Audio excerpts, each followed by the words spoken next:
We're here at Bournemouth Airport today working in partnership to raise awareness to diabetes around World Diabetes Day on the 14th of November, and specifically to focus on the challenges that some people with diabetes face when travelling.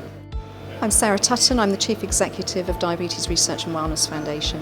Whenever anyone travels, I think we all suffer with a little bit of stress and anxiety. Have we got everything that we need? Are we doing all of the right things?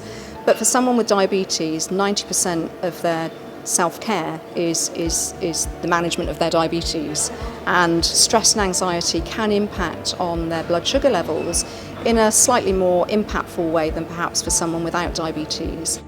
My name's Keith Jewett, I'm the Airport Operations Manager. Yeah, so working with the charity closely, because I think it's 1 in 14 people come through the airport with diabetes. The thing is to recognise that. If they have a hypo or a hyper, then understand what that means and how we can treat them and how we can help them. My name is Douglas Cairns. I'm a former Royal Air Force jet pilot, diagnosed with type 1 diabetes, age 25. It's a very good idea for airport staff to be trained but basically being aware of some of the challenges of travelling with diabetes. So if we do trend higher, and if we get very high, then our powers of concentration can be affected.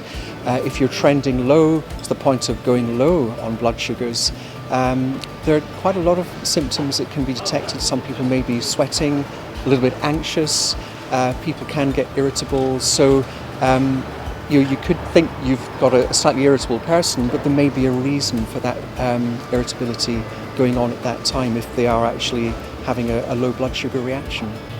So my name's Claire Levy, and I'm from the charity Diabetes Research and Wellness Foundation, known as DRWF, and I'm also living with type 2 diabetes.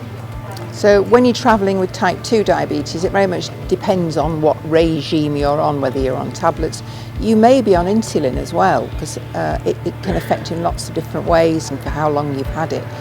One of the things I think you have to think about is having all your medications to hand and readily available.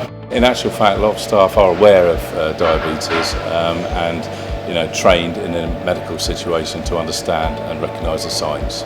The charity has got a checklist, and I've got one here, so they can have a look at that, keep it with them at all times, and they should be okay with that.